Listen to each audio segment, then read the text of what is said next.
ఓం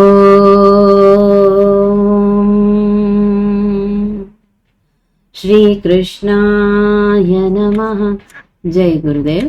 వసుదేవసుతం దేవం కంసచాణూరమర్దనం దేవకీ పరమానందం కృష్ణం వందే జగద్గురుం. అతసీ పుష్పసంకాశం హారనూపురశోభితం రత్నకంకణకేయూరం కృష్ణం వందే జగద్గురుం. ఉత్ఫుల్లపద్మపత్రాక్షం నీలజీమూతసన్నిభం యాదవానాం శిరోరత్నం కృష్ణం వందే జగద్గురుం. మందారగంధసంయుక్తం చారుహాసం చతుర్భుజం బరిఃపించావచూడాంగం కృష్ణం వందే జగద్గురుం.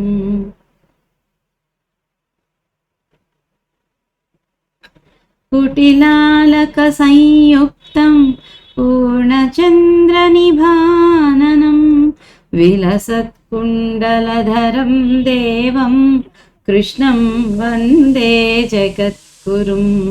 గోపికానాం కుచద్వంద్వా కుంకుమాంకితవక్షసం శ్రీనికేతం మహేశ్వాసం కృష్ణం వందే జగద్గురుం.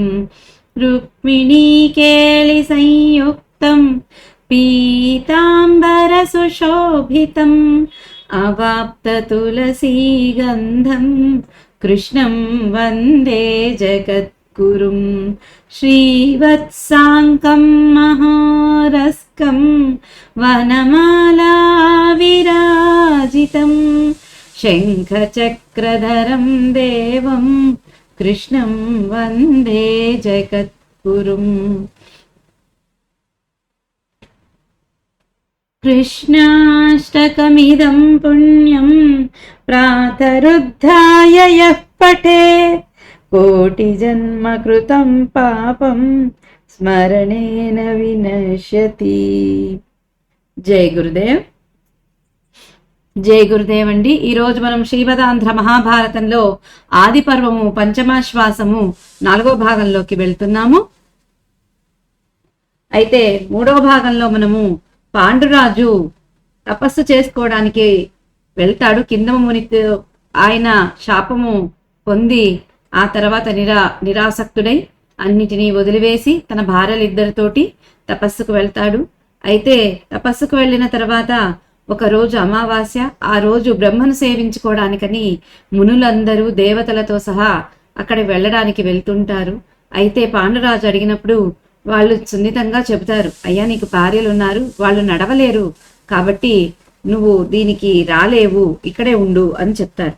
అయితే పాండురాజుకు అర్థమవుతుంది తను వెళ్ళలేకపోవడానికి కారణం పుత్రులు లేకపోవడము అని అనుకుంటాడు.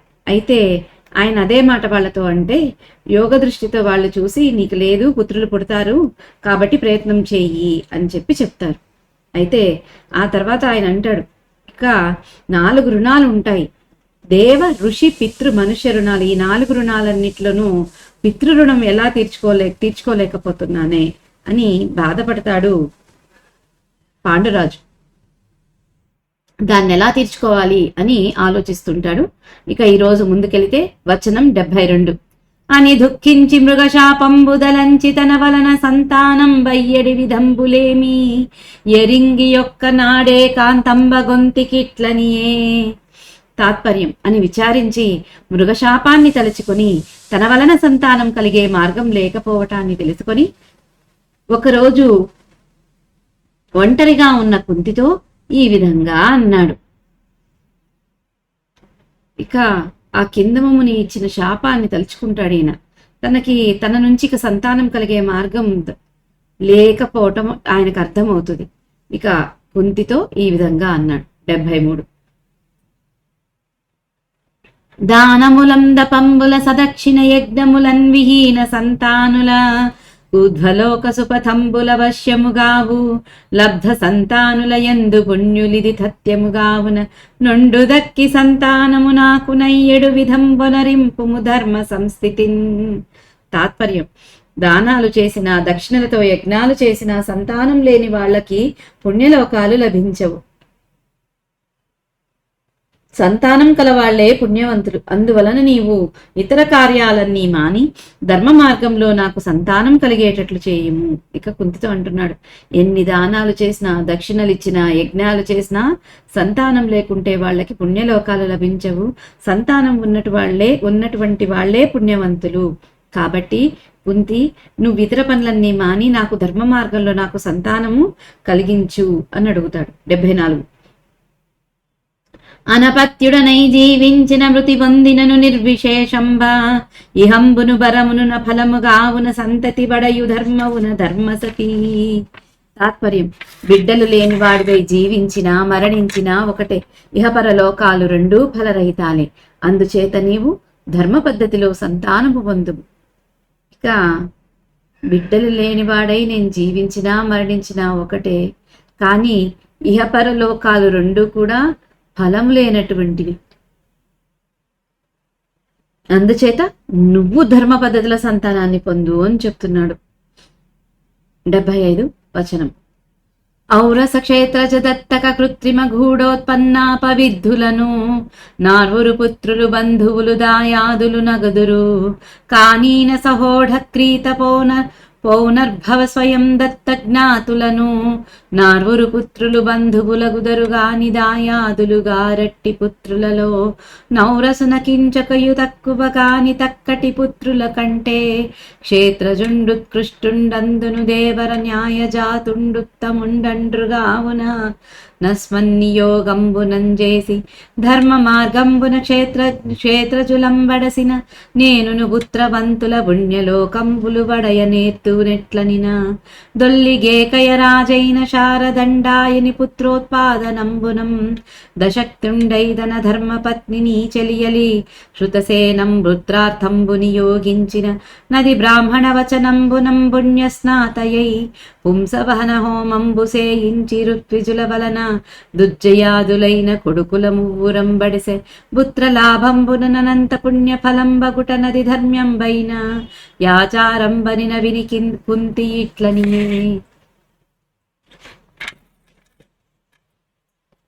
ఔరసుడు, క్షేత్రజుడు, దత్తకుడు, కృత్రిముడు, గూఢోత్పన్నుడు, అపవిద్ధుడు అనే 6 పుత్రులు బంధువులు మాత్రమే కాదు, ఆస్తిలో భాగస్వాములు కూడా. కానీనుడు, సహోఢుడు, క్రీతుడు, పౌనర్భవుడు, స్వయం దత్తుడు, జ్ఞాతుడు అనే 6 పుత్రులు బంధువులే, కానీ ఆస్తిలో భాగస్వాములు కారు. ఈ పుత్రులందరిలో క్షేత్రజుడు ఔరసుడి కన్నా కొంచెం తక్కిన వారి కన్నా మిన్న. అందున దేవర న్యాయం చేత పుట్టిన క్షేత్రజుడు ఉత్తముడు. అందువలన నీవు నా ఆజ్ఞ చేత ధర్మ మార్గంలో క్షేత్రజులను పొందితే పుత్రులున్న వాళ్ళు పొందే పుణ్యలోకాలను నేను పొందుతాను. ఎట్లా అంటే, పూర్వం కేకయరాజు శారదండాయని తాను పుత్రులను పొందలేక తన ధర్మపత్ని అంటే నీ చెల్లెలు శృతసేనను పుత్రుల కొరకు నియోగించగా ఆమె బ్రాహ్మణులు చెప్పినట్లు పుణ్యస్నానం చేసి పుత్రులు పుట్టడం కోసం చేసే పుంసవన హోమం చేయించి ఋత్విజుల వలన దుర్జయుడు మొదలైన 3 కొడుకులను పొందింది.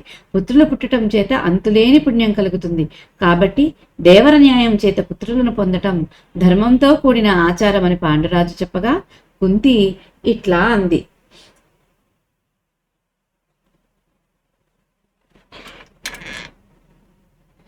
ఇక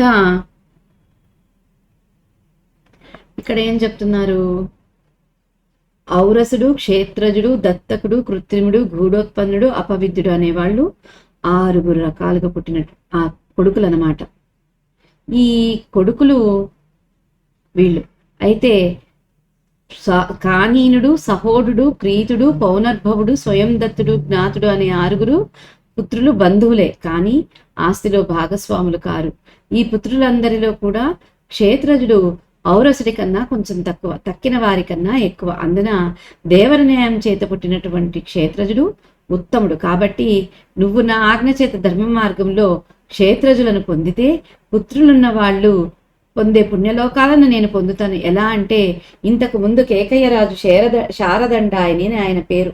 ఆయన తాను కొడుకులను పొందలేక తన ధర్మపత్ని అంటే నీ చెల్లెలైనటువంటి శృతసేనను కొడుకుల కోసం నియోగించగా, ఆమె బ్రాహ్మణులు చెప్పినట్లు పుణ్యస్నానం చేసి పుత్రులు పుట్టడం కోసం పుంసవన హోమం చేయిస్తుంది. ఆ తర్వాత ఋత్విజుల వలన ఆమెకి దుర్జయుడు మొదలైన 3 కొడుకులను పొందింది. ఇలా పుత్రులు పుట్టడంతో అంతులేని పుణ్యాన్ని ఆయన పొందాడు. కాబట్టి దేవర న్యాయం చేత కొడుకులను పొందటం ధర్మంతో కూడిన ఆచారం అని పాండురాజు చెప్తే, కుంతి ఇలా అందట. అయితే ఇక్కడ ఏం చెప్తున్నారు, ఈ ఔరస క్షేత్రజ దత్తక కృత్రిమ గూఢ ఉత్పన్న అపవిద్ధులు అంటే వీళ్ళు వివాహం చేసుకున్న భార్యతో పుట్టినవాడు అన్నమాట. అంటే నియోగం చేత, ఔరస అంటే వివాహం చేసుకున్న భార్యతో ఆయనకు పుట్టినటువంటి వాడు. 2 క్షేత్రజ అంటే నియోగం చేత ఆయన భార్య నుంచి ఇతరుల వల్ల పుట్టినటువంటి వాడు. అంటే ఆయన భార్యకు పుట్టినటువంటి వాడు కాదు, ఆయన నియోగిస్తాడు ఈ ఫలానా ఆయనతోటి నువ్వు కనొచ్చు అని. అలాంటి వాడితో భార్య ఎందుకు పుట్టినటువంటి వాడు క్షేత్రజుడు. ఇక్కడ దత్తక అంటే దత్తగా వేరే వాళ్లకు తన భార్యకు తెలియకుండా తనకు కుమారుడిగా వేరే వాళ్ళ నుంచి ఇవ్వబడినటువంటి వాడు, అభిమానంతో కొడుకుగా పెంచుకొనబడినవాడు దత్తక. ఇక కృత్రిమం అంటే ఏంటి, తన భార్య యందు తనకు తెలియకుండా ఇతరుల నుంచి జన్మించినటువంటి వాడు కృత్రిముడు. వీడు తల్లిదండ్రుల దగ్గర చేత విడిచిపెట్టబడి తన దగ్గర చేరినవాడు. వీళ్ళు ఇదేంటి, సహోడు, క్రీతుడు, పౌనర్భుడు, స్వయం దత్తుడు, జ్ఞాతుడు అనే 6 పుత్రులు. వీళ్ళు సంపదలో భాగం పొందేవాళ్ళు అవుతారు. కానీ ఎవరు ఫస్ట్ చెప్పిన వాళ్ళందరూ మనం చెప్పామే, ఔరస క్షేత్రజ దత్తక కృత్రిమ, వీళ్ళందరూ కూడా ఆయన సంపదలో భాగం పొందేవాళ్ళు అవుతారు.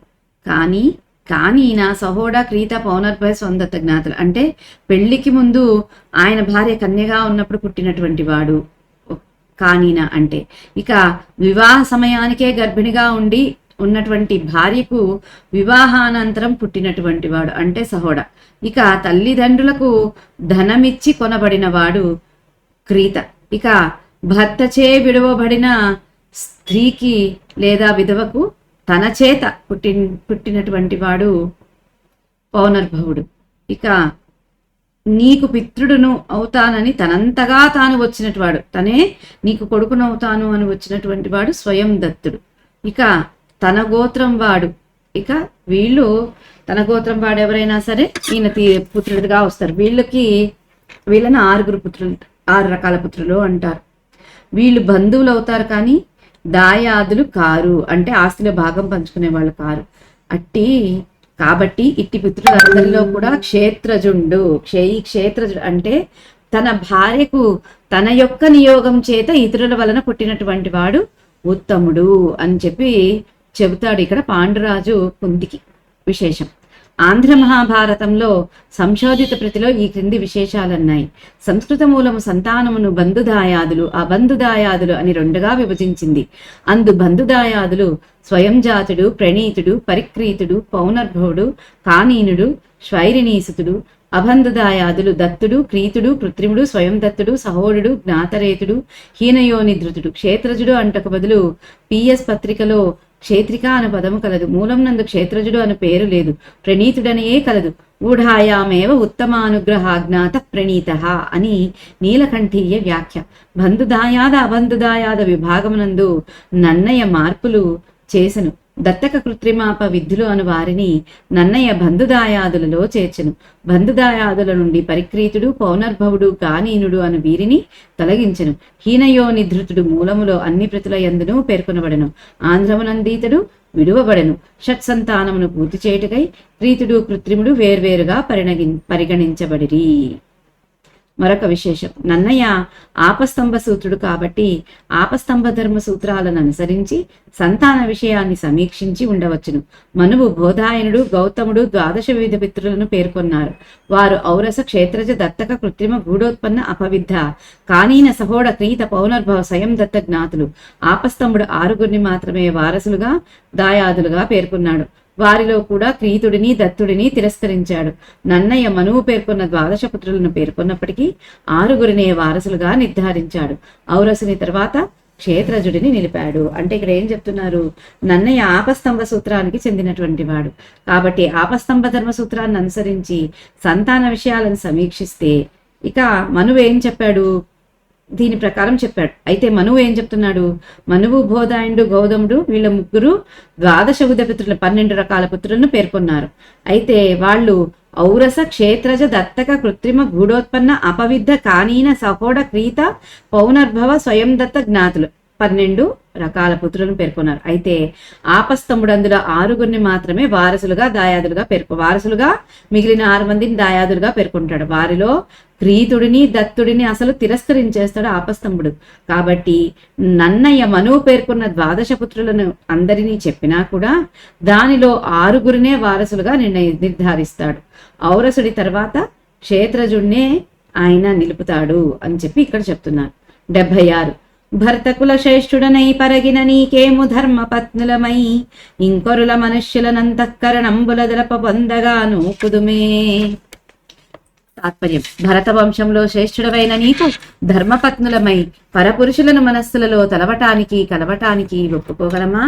ఇన్ని చెబితే కూడా కుంతి అంటుంది, భరత వంశంలో నువ్వు శ్రేష్ఠుడివి, అలాంటి శ్రేష్ఠుడివైన నీకు మేము ధర్మపత్నులమై ఉన్నాము, పరపురుషులను మనసులో కలవడానికి మేము ఒప్పుకోగలమా అని అంటుందన్నమాట. 77 భవత్ప్రసాదంబున మాయందు పుత్రోత్పత్తి యగునెట్లనినా దీని కణుంగుడంబైనది యొక్క పుణ్య కథ దొల్లి పౌరాణికుల వలన నావినిన దానింజెప్పెద చిత్తగించి వినుమని పాండురాజునకు కుంతి ఇట్లనియే. తాత్పర్యం, నీ దయ వలన మాకు కొడుకులు కలుగుతారు. ఎట్లా అంటే, దీనికి తగ్గ ఒక పుణ్యకథ పూర్వం పౌరాణికులు చెప్పగా విన్నాను, మనస్సు నిలిపి వినండి అని పాండురాజుతో కుంతి ఇట్లా అంది. అంటది, నీ దయతోనే మాకు కొడుకులు కలుపుతారు. ఎలా అంటే, దీనికి తగ్గట్టు ఒక పుణ్యకథ పౌరాణికులు చెప్తుంటే విన్నాను కాబట్టి మనస్సుతో వినండి అని పాండురాజుతో కుంతి ఇలా అందట. 78 విషితాశ్వుండను రాజు వృత్తాంతము. అతుల బల ప్రతాప మహిమాధికుడై పురుషితాశ్వుడన్ మహీపతి నయధర్మ తత్పరుడు పౌరవ వంశజుడశ్వమేధముల్ శతమునరించుచుండి భుజ శక్తి జయించ మహీషులం ప్రవర్ధిత యశుడై ప్రతీచుల నదీచుల బ్రాచుల దాక్షిణాత్యులన్. తాత్పర్యం, సాటి లేని బలపరాక్రమాలతో అందరినీ మించిన వాడై నీతిలో ధర్మములో ఆసక్తి కలిగి పూర్వవంశంలో జన్మించిన విషితాశుడనే మహారాజు అశ్వమేధ యాగాలు 100 చేసి భుజబలంతో పెంపొందిన కీర్తి కలవాడై 4 దిక్కులలో ఉన్న రాజులను జయించాడు. ఇక ఏం చెప్తుందివా, సాటి లేని పరాక్రమాలతో అందరినీ దాటినటువంటి వాడు, నీతిలోనూ ధర్మంలోనూ కూడా ఆసక్తి ఉండి ఇష్టంతో పూర్వవంశంలో మంచి ధర్మపాలన చేసినటువంటి వాడు, ఎంతో భుజబలంతో కీర్తి పొందినటువంటి వాడు, తన భుజబలంతో 4 దిక్కుల్లో ఉన్నటువంటి రాజును జయించినటువంటి వాడు. క్షితాశుడనే ఈ మహారాజు పూర్వవంశంలో అంటే వీళ్ళ వంశంలోనే పుట్టాడు. ఆ మహారాజు ఎన్నో అశ్వమేధయాగాలు 100 చేశాడట.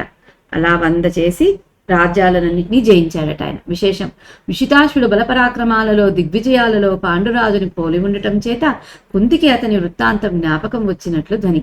పాండురాజు యొక్క దిగ్విజయ ప్రశంసలోను విహితాశ్వుని ప్రశంసలోను నన్నయ్య చంపకమాలను వినియోగించటం విశేషం. వృత్తరచనా శిల్పం.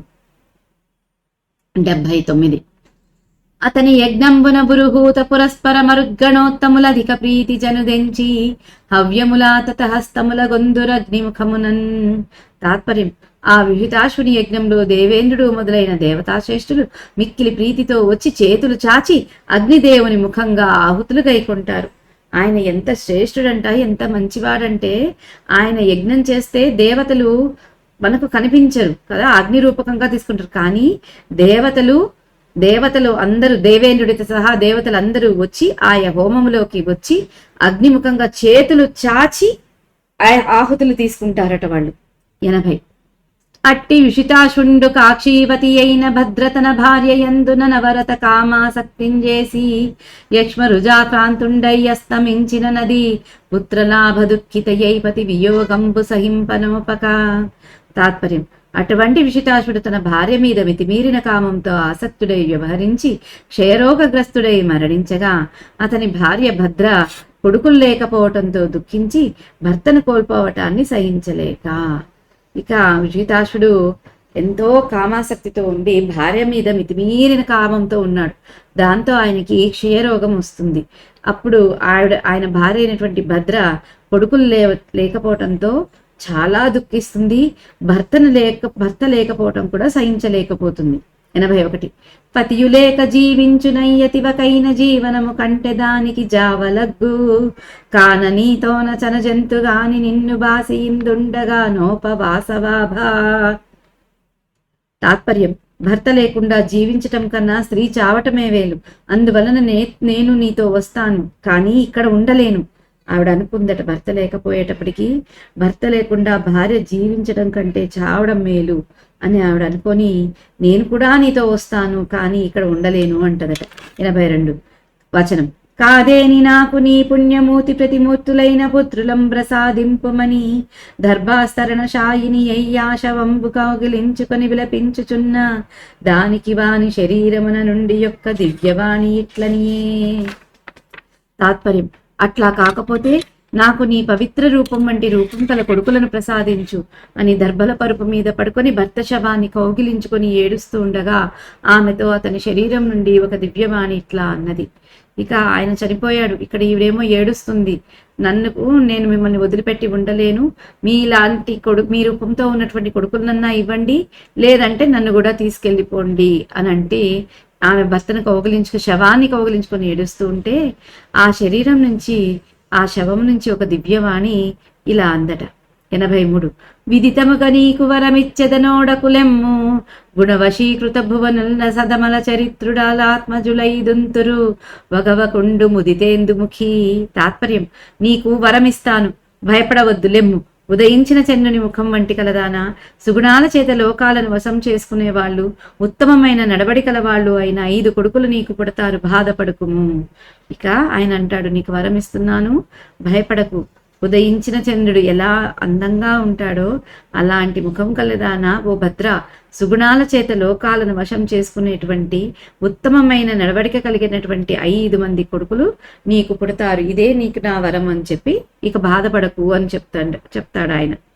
84 ఋతుమతివైన యష్టమ దివసంబుననేనిం చతుర్దశ దివసంబుననేని శుచివై శయనంబున నుండి నన్ను దలంపుమనిన నదియుందద్వచనానురూపంబు చేసి 3 సాల్వులను 4 మద్రులునుగా 7 కొడుకులంబడిసి నదిగావున నీవు మాయందు దైవానుగ్రహంబున నపత్యంబు వడయుమనినం గుంతింజూచి పాండురాజు ధర్మ్యంబైన యొక్క పురాణ కథ చెప్పెద తొల్లి స్త్రీలు పురుషుల చేతననావృతలై స్వతంత్ర వృత్తినకిల ప్రాణినా సాధారంబైన ప్రాణి సాధారణంబైన ధర్మంబునం దమతమ వర్ణంబుల యందు ఋతుకాలంబు దప్పక నియతానియత పురుషులై ప్రవర్తిల్లుచున్న నుద్దాలకుండను నొక్క మహాముని భార్య నతి సాధ్వి నదిక తపోనిధి అయిన శ్వేతకేతు తల్లి ఋతుమతి అయిన దాని నొక్క వృద్ధ విప్రుండతిది అయి వచ్చి పుత్రాతంబుగా మించిన శ్వేతకేతుండలిగి ఇది ధర్మ విరుద్ధంబని ఆక్రోశించి దాని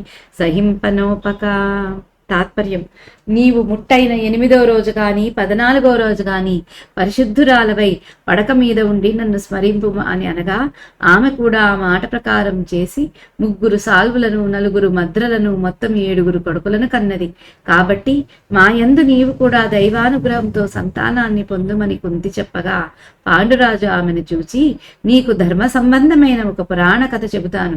పూర్వం స్త్రీలు భర్త వలన కట్టడి లేని వాళ్లై స్వతంత్రమైన ప్రవర్తన ప్రవర్తన కలిగి సర్వప్రాణి సాధారణమైన ధర్మంతో తమ తమ జాతులలో ముట్టైన తరువాత గర్భధారణకు యోగ్యమైన 16 రోజుల కాలం దాటకుండా నియమింపబడిన లేదా నియమింపబడని పురుషులతో రమిస్తూ ఉండగా మహాతపస్వి అయిన శ్వేతకేతుని తల్లి మహాముని అయిన ఉద్దాలకుని భార్య మహాపతివ్రత ముట్టై ఉన్న సమయంలో ఒక వృద్ధ బ్రాహ్మణుడు అతిథిగా వచ్చి తనకు పుత్రుడు కావాలని ఆమెను కామింపగా శ్వేతకేతుడు కోపించి ఇది ధర్మ విరుద్ధంబని తిట్టి దాన్ని సహించక ఇక ఆయన చెప్తున్నాడు, విషితాశ్వరుడు ఏం చెప్పాడు, నీకు ముట్టైన 8వ రోజు గాని 14వ రోజు గాని పరిశుద్ధాలువై పడక మీద ఉండి నన్ను స్మరించుకో అని చెప్తాడు. ఆమె అలాగే చేస్తుంది. అలా చేసి 3 సాల్వుల్ని 4 మద్రల్ని మొత్తం 7 కొడుకుల్ని కంది. ఆయన 5 అంటే ఈవిడ అలా చేసి 7 మంది కొడుకుల్ని కంటది. కాబట్టి కుంతి చెప్తుంది అనమాట ఇలాగా, కాబట్టి మా యందు కూడా నీవు దైవానుగ్రహంతో ఇలా సంతానాన్ని పొందు అని కుంతి చెబితే పాండురాజు ఆమెను చూసి అంటాడు, నీకు ధర్మ సంబంధమైన పురాణ కథ ఒకటి చెప్తాను విను. పూర్వం స్త్రీలు భర్త నుంచి ఎటువంటి కట్టడి లేనటువంటి వాళ్ళు అవుతారు. ఎంతో స్వతంత్రంగా ఉండేవాళ్ళట. ఇక సర్వప్రాణి సాధారణమైన ధర్మంతో ఉండేవాళ్ళట. వాళ్ళు తమ తమ జాతుల్లో ముట్టైన తర్వాత, ఎప్పుడైతే ముట్టైన తర్వాత గర్భస్థ ధారణకి యోగ్యమైన 16 రోజులు ఉంటాయి. ఆ 16 రోజులు ఎందుకు అంటే ఆ 16 రోజుల్లో అండం విడవబడుతుంది. కాబట్టి ఆ 16 రోజుల కాలం దాటకుండా ముట్టైన తర్వాత నియమింపబడినా సరే నియమింపబడకున్నా సరే వాళ్ళకి ఎలా కావాలంటే అలాంటి పురుషులతో రమిస్తూ ఉండేవాళ్ళట. అలాంటి సమయంలో మహాతపస్వి అయినటువంటి శ్వేతకేతుని తల్లి మహాముని అయినటువంటి ఉద్దాలకుని భార్య, ఆమె మహాపతివ్రత అయితే ఆమె ముట్టయి ఉందట ఒక సమయంలో.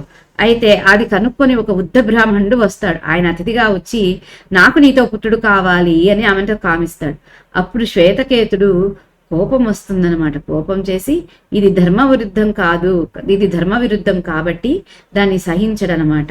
85 శ్వేతకేతుడు స్త్రీ పురుషుల విషయమున గావించిన కట్టడి. ఇది యాదిగా సతులెన్నడు వరపురుషార్థినుల్గాజన ధన్య పురుష సంగంబునం చేసి సకల పాతకములునగు పరిగ్రహభూతలైన సతుల కిట్టిద మర్యాదయై ఇన్మనుష్యులకెల్ల చేసితి లోక ప్రసిద్ధిగాగనని ధర్మ్యమైన మర్యాద మానవులకు దద్దయు సహితముగా ధర్మమూర్తి యబ్జభవ సమానుడగు శ్వేతకేతుండు నిలిపే నదియు ధారుణీ జనంబు నందులోక పూజ్యమై నుండే శిష్ట సంప్రయుక్తి చేసి. ఇంకొకసారండి.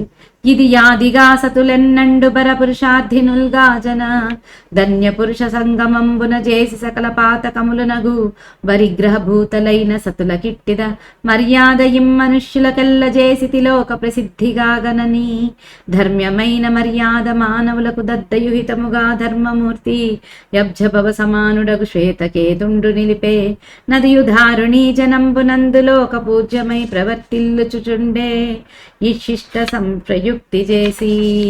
తాత్పర్యం, ఇది మొదలు స్త్రీలు ఎప్పుడూ పరపురుషులను కోరకూడదు. వివాహిత స్త్రీలకు పురుష సంగమం వలన సర్వపాపాలు కలుగుతాయి. ఈ కట్టుబాటు లోక ప్రసిద్ధంగా మానవులందరికీ చేశాను అని ధర్మముతో కూడిన ఈ కట్టడిని మానవులకు మేలు కలిగేటట్లు ధర్మమూర్తి బ్రహ్మతో సమానుడు అయిన శ్వేతకేతుడు ఏర్పాటు చేశాడు. ఆ మర్యాదనే శిష్టులంతా అనుసరించటంతో అది లోకానికి పూజింపదగినదై నడుస్తున్నది. ఇక ఆయన చెప్తున్నాడు ఎందుకిలా స్త్రీలు ఇంకొక పురుషుడితో ఉండరు అనేసి. దానికి కారణం ఏంటట, అప్పుడు ఆదిలో జాతిలో ఉన్నటువంటి వాళ్ళని ఆ సమయంలో ఎవరితో అయినా సరే తమ జాతిలో ఉన్న మగ పురుషులతో వాళ్ళు సంభోగం చేసి పిల్లల్ని కనేవాళ్ళట. కానీ ఎప్పుడైతే శ్వేతకేతుడు ఇది ధర్మ విరుద్ధము, ఆ పరపురుషుడు ఆ వృద్ధ పురుషుడు వచ్చి ఇలా కోరడము అనేసి ఆయన కట్టడి చేస్తాడు. ఇప్పటి నుంచి స్త్రీలు ఎప్పుడు పరపురుషులను కోరుకోకూడదు. వివాహిత స్త్రీలకు పరపురుష సంగమం వలన సర్వపాపాలు కలుగుతాయి అని ఆయన కట్టడి చేస్తాడు. ఈ కట్టుబాటు లోక ప్రసిద్ధంగా మనుషులందరికీ చేశాను అని ఆయన చెప్తాడు. ఇది ధర్మంతో కూడినటువంటి ఈ కట్టడిని మానవులందరికీ శ్రేష్టం కలుగుతేట్లు ధర్మమూర్తి బ్రహ్మతో సమానుడైనటువంటి ఆ శ్వేతకేతుడు ఏర్పాటు చేసినటువంటిది. ఈ మర్యాదనే ఇక మంచి వాళ్ళంతా అనుసరించటంతో అది లోకానికి పూజింపదగినదయింది ఇప్పుడు అని చెప్తున్నాడు. 86. మరియు దిర్యోగనుల యందును నుత్తర కురుదేశంబుల యందును మొదలింటి ధర్మంబ ఇప్పుడు బ్రవర్తిల్లు చుండునట్లు మనుష్యుల యందు శ్వేతకేతుండు చేసిన ధర్మస్థితి కారణంబున నాటంగోలే. తాత్పర్యం: పశుపక్షాదులతో కూడా ఉత్తర కురుభూములలో ఇప్పటికీ ఆడు ప్రాణి ఋతుకాలంలో ఏ నియమం లేకుండా ఇష్టం వచ్చినట్లు మగ ప్రాణితే రమించే మొదటి పద్ధతే ఉన్నది. శ్వేతకేతుడు ఆ విధంగా మానవులలో ఏర్పాటు చేసిన ధర్మం వలన ఆ రోజు నుండి. తాత్పర్యం: ఇక పశుపక్షాదులతో సహా ఉత్తర కురుభూములలో, అంటే ఉత్తరం వైపు ఉన్నటువంటి కురుభూముల్లో ఇప్పటికీ ఆడప్రాణి ఏదైనా సరే ఋతుకాలంలో ఏ నియమం లేకుండా ఇష్టం వచ్చినట్లు మగ ప్రాణితో రమించేది మొదటి పద్ధతే ఉంది అని చెప్తున్నాడు. ఇంకా శ్వేతకేతుడు ఈ విధంగా మానవులలో ఏర్పాటు చేసిన ఈ ధర్మం వలన ఈ రోజు నుంచి అట. 87. పురుషులచే ధర్మస్థితి పరిగ్రహింపంగబడిన భార్యలకు నిరంతరము నిజ పురుష భక్తియుబర పురుష వివర్జనంబు పరిచితమయ్యన్. తాత్పర్యం: ఇక ఆ రోజు నుంచి, ఎప్పుడైతే ఈయన కట్టడి చేశాడో ఆ రోజు నుంచి పురుషుల ధర్మ మార్గంలో వివాహం చేసుకున్న భార్యలకు ఎల్లప్పుడూ తమ భర్తల మీద ఆసక్తి భక్తి కలిగి ఉండటం, పరపురుషులను విడటం అలవడింది అని చెప్తున్నాడు. అంటే ధర్మ మార్గంలో వివాహం చేసుకున్న భార్యలకు ఎప్పుడైతే భర్తల మీద ఆసక్తి కలగడం మొదలవుతుంది, ఇక పరపురుషుల గురించి ఆలోచన కూడా వాళ్ళు పెట్టుకోకుండా అలవాటు చేసుకున్నారు అని చెప్తున్నాడు. 88. భర్త చేత నియోగింపబడక సతికి నెద్దియును జేయగాదగ నెద్ది అయినా భర్త చేత నియోగింపబడిన దాని జేయకునికి దోషంబని చెప్పె మనువు. తాత్పర్యం: భర్త ఆజ్ఞాపించనిదే భార్య ఏదీ చేయకూడదు. భర్త దేనిని ఆజ్ఞాపించినా అది చేయకపోవటం దోషం అని మనువు చెప్పాడు. ఇంకేం చెప్తున్నాడు? ఆమె వినదనేసి కుంతి వినదని ఇంకా చెప్తున్నాడు. భర్త ఆజ్ఞాపించందే భార్య ఏ పని కూడా చేయకూడదట. కానీ భర్త ఏది ఆజ్ఞాపించినా అని చేయకపోతే దోషం అవుతుంది అని మనువు చెప్పాడు అని చెప్పి మరీ చెప్తున్నాడు పాండురాజు కుంతికి. 89. వచనం: పతి నియోగించిన దానింజేయని నాడు భార్యకుంబాత కంబనియరింగి కాదే తొల్లి సౌదాసుండైన కల్మాషపాదుండను రాజర్షి చేత నియుక్తయైవాని భార్య మదయంతి అనునది వశిష్ఠు వలన నశ్మకుండను పుత్రుంబడిసే నశ్మజ్జన్మంబు నిట్టిద మహాముని అయిన కృష్ణద్వైపాయను వలన గురుకుల వృద్ధి పొంటెనే ముద్భవిల్లితిమి కావున నీవిన్ని కారణంబులు విచారించిన వినియోగంబు సేయుము. తాత్పర్యం: భర్త ఆజ్ఞాపించిన దానిని చేయని రోజు భార్యకు పాపం వస్తుందని తెలిసే కదా పూర్వం సుదాసుడి కుమారుడైన కల్మషపాదుడి ఆజ్ఞతో అతని భార్య మదయంతి వశిష్ఠుని వలన అశ్మకుడనే పుత్రుడిని పొందింది. మా పుట్టుక కూడా ఇటువంటిదే. మహాముని కృష్ణద్వైపాయని వలన గురువంశం వృద్ధి పొందటానికి మేము జన్మించాము.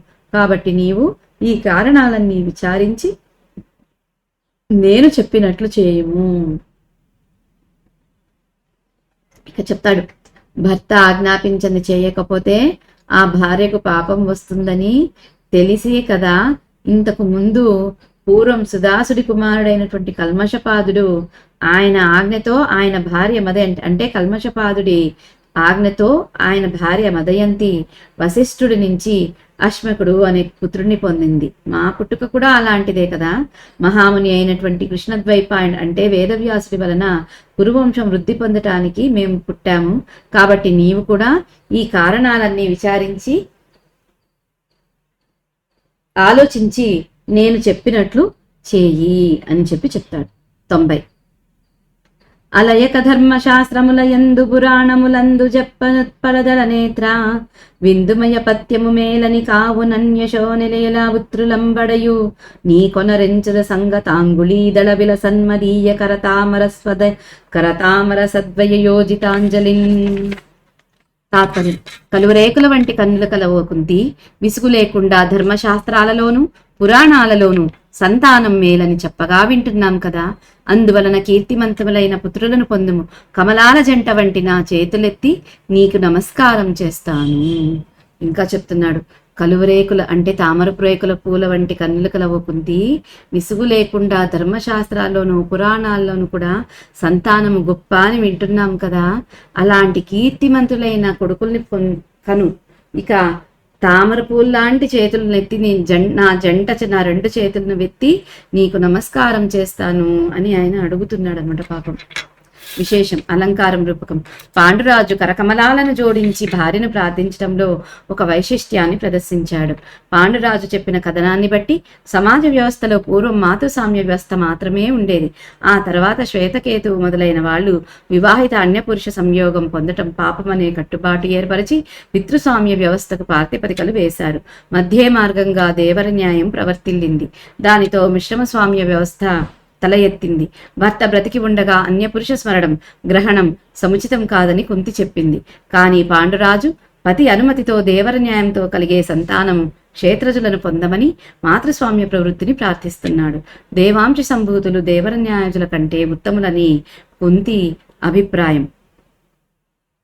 నమస్కరించే పాండురాజులో పుత్రుల కొరకైన దైన్యము, మాతృవ్యవస్థ మీది గౌరవము ఘనిస్తున్నాయి. ఇక్కడ ఏం చెప్తున్నారు? పాండురాజు తన రెండు చేతులను జోడించి భార్యను ప్రార్థించడంతో ఒక వైశిష్ట్యాన్ని చూపిస్తాడు మనకు. ఇక ఈ పాండురాజు చెప్పిన కథను బట్టి మనకి ఏం తెలుస్తుంది? సమాజంలో ఇంతకుముందు మాతృస్వామ్య వ్యవస్థే ఉండేది. కాకపోతే మధ్యలో శ్వేతకేతువు మొదలైనటువంటి వాళ్ళు వివాహానంతరం అన్యపురుష సంయోగం పాపము అనే కట్టుబాటు ఏర్పరిచారు. దాంతో పితృస్వామ్య వ్యవస్థకు ప్రాతిపదిక వస్తుంది. వీటి రెండిటికి మధ్య మార్గంగా దేవర న్యాయం జరుగుతుంది. దీంతో మిశ్రస్వామ్య వ్యవస్థ తలెత్తుతుంది. ఇక భర్త బ్రతికి ఉండగా అన్యపురుష స్మరణము గ్రహణము సముచితం కాదు అని కుంతి చెప్తుంది. కానీ పాండురాజు భర్త అనుమతితో దేవర న్యాయంతో కలిగే సంతానం ఏదైతే క్షేత్రజులు ఉంటారో వాళ్ళను పొందుమని ఈయన మాతృస్వామ్య ప్రవృత్తిని ఆమెకి చెప్పి ప్రార్థిస్తున్నాడు. ఇక దేవాంశ సంభూతులు దేవర న్యాయజుల కంటే కూడా ఉత్తములు. అంటే ఇంకా కుంతికేమి, ఇక మునుల కంటే కూడా దేవతలతో పుట్టినటువంటి వాళ్ళు ఇంకా ఉత్తములు అని ఆవిడ అభిప్రాయం. ఇక పాండురాజులో పుత్రుల కోసము దైన్యము, మాతృవ్యవస్థ మీద ఆయనకున్న గౌరవము ఇక్కడ మనకు తెలుస్తుంది. ఈ రోజుటికి మహాభారతం స్వస్తి. ఈ రోజుటికి స్వస్తి అండి. ఓం శ్రీకృష్ణాయ నమః. జై గురుదేవ్. యదక్షర పదభ్రష్టం మాత్రాహీనం తు యద్భవేత్ తత్సర్వం క్షమ్యతాం దేవ నారాయణ నమోస్తుతే. విసర్గ బిందు మాత్రాణి పదపాదాక్షరాణి చ న్యూనాని చాతిరిక్తాని క్షమస్వ పురుషోత్తమ. అన్యథా శరణం నాస్తి త్వమేవ శరణం మమ. తస్మాత్ కారుణ్య భావేన రక్ష రక్ష జనార్దన. లోకా సమస్తా సుఖినో భవంతు. లోకా సమస్తా సుఖినో భవంతు. లోకా సమస్తా సుఖినో భవంతు. ఓం శాంతి శాంతి శాంతి. సర్వం శ్రీ శ్రీ సద్గురు చరణారవిందార్పణమస్తు. జై గురుదేవ్.